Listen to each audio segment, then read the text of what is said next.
Lexie Hull, folks.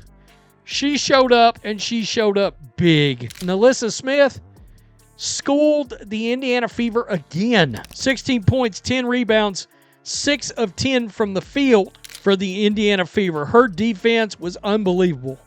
She had 2 block shots tonight. She had a double-double. Lexie Hull just dropped a double-double against the Aces, 16 points and 10 rebounds on ridiculous efficiency. But here's the thing. Indiana still collapsed in the second half and gave the game away. How does one player rise above the chaos while the rest of the team falls apart? We're breaking down the defensive grit, the blocks, and why Hull stood out as the only real spark on the floor. The question is, can one player's fight actually inspire a turnaround? Or is this just another wasted masterpiece in Indiana's season spiral? Man, that turned into a really tough game to watch because the Indiana Fever started playing hack-a-shack. Basically the end of the third quarter, and then it was a wrap. The Indiana Fever were in this game. Nobody can blame the refs for this game at all tonight. Before we move on, I'd like to ask you a small favor. If you appreciate this content, please take a second to like this video and subscribe to the channel. Over 98% of you watch the videos without subscribing. Costs you nothing, but it makes a huge difference to us. So, did you click the subscribe button?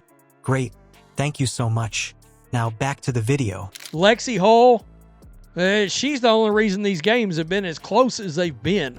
She has been the Indiana Fever's best player the last 2 games with a messed up back. Lexie Hull better get her a fat-ass bag this offseason. Let's check out this block shot. It was a thing of beauty. Get out of here. Lexie Hull, that was badass. How does one player put up a career-level performance while her team is sinking all around her? That's exactly what Lexie Hull faced against the Aces.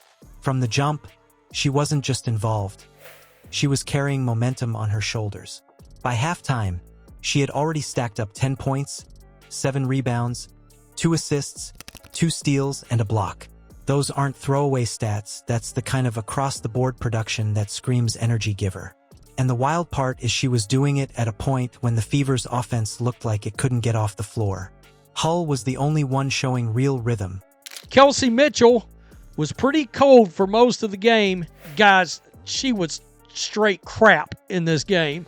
She shot a little better later on, ended up scoring 21 points, but it took 26 shots to get there. Putting herself in the middle of every kind of play you could imagine. While Hull was racking up numbers with efficiency, her teammates were cold. And not just a little off, but brick after brick cold.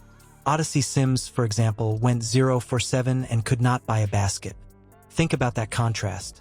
Odyssey Sims, 0 of 7, 2 points. 2 points. She played 18 minutes, and it was about 17 minutes too long in this game. Hull making 6 of her 10 attempts, calmly knocking down shots, finding ways to produce against one of the best teams in the league, and then looking around only to see her teammates struggling just to hit iron. It creates this weird dynamic where one player seems to be playing a different level of basketball while everyone else is stuck in the mud. But what made Hull's night stand out wasn't only the shooting. It was that she went head-to-head inside against Las Vegas's frontcourt and didn't shy away. Grabbing 10 boards isn't the kind of thing a guard usually does, especially not against the size the Aces bring with players crashing from every angle. Yet Hull mixed it up on the glass, fighting off bigger bodies, tipping balls to keep possessions alive, and working in the paint like she belonged there. That's the kind of extra effort that doesn't always show up on highlight reels. Whatever, she was horrible on offense. She's been bad on offense for quite some time. She has not been good in a while. I know a lot of people are trying to celebrate her and Asia Wilson's shooting and defense. 5 of 16 for 12 points? You cannot claim to be the second best player on this team. But when you're watching, you can feel the impact every time she pulls one down in traffic. Her defense was another reason the Fever even stayed within striking distance. Those 2 blocks weren't just filler stats. They came at moments where the Aces were threatening to break the game open. One sequence in the first half saw Hull rotate perfectly and swat away a jumper that looked like an easy 2 points. Another time, she erased a shot that had the Vegas bench halfway celebrating. Plays like that don't just save points, they send a message that Indiana wasn't going to roll over, at least not with Hull on the floor.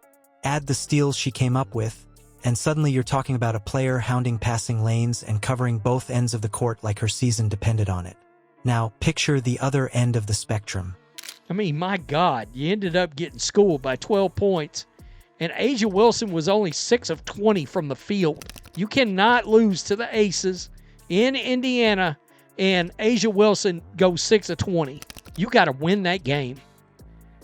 6 of 20 from the field, you got to win this game. Jackie Young for the Aces was locked in, piling up 25 points and running their offense like clockwork. Vegas had balance, multiple options clicking together, and Young as the steady hand to close possessions. Indiana had Hull. That was the difference. She wasn't just trying to keep them relevant. She was literally the only piece keeping Vegas from running away early. Jackie Young, 9 of 14, 25 points. Man, 4 block shots, 16 points, 8 of 13 from the field. Every possession she was involved in became a lifeline. Another stretch of hope that things could swing back Indiana's way. What makes this game even tougher for her is when you consider how long she kept the team competitive. The Fever were right there going into that rough third-quarter slide, and it was mostly because of Hull's production. Without her efficiency, without her hustle on the glass, and without those defensive moments, Indiana probably would have been blown off the court before halftime. Instead, the Aces had to weather Hull's punches and wait until the Fever finally cracked. Imagine putting everything into those possessions, running through contact, forcing big plays on defense, pulling down rebounds against taller opponents, and still, with all that effort, looking up at the scoreboard and seeing the lead grow against you. That's the kind of game Hull had. The numbers she finished with, 16 points and 10 rebounds, weren't hollow. They were survival points, the only reason this didn't turn into a highlight reel for Vegas by the middle of the second quarter. Her fight stretched the game, gave the Fever a chance to look dangerous, and made Indiana look like they had life when everything around her pointed the other way. But here's the bigger question. Does one player's fight carry enough weight to change a team's overall direction? Or does it just disappear into the larger problems? You can have grit, fire, and perfect effort, but can that overcome broken rotations, gaps in scoring, and questionable coaching adjustments? Hull showed what one determined player can do. The challenge now is whether that spark can light up a whole locker room, or whether it will keep fading against the reality of the Fever's depth problems. Lexie Hull showed that one player's effort can shine even when the team falls short. Her hustle and production gave Indiana a chance to compete, but it couldn't cover up deeper problems with scoring options and consistency. You look at the Fever and you see flashes, but the flaws keep winning out. So here's the question. Can Hull's grit actually flip the team's mindset in the next must-win game? Or was this just one more wasted masterpiece? Keep an eye on her next outing because the way she's playing, she might be stepping into the role of emotional leader already.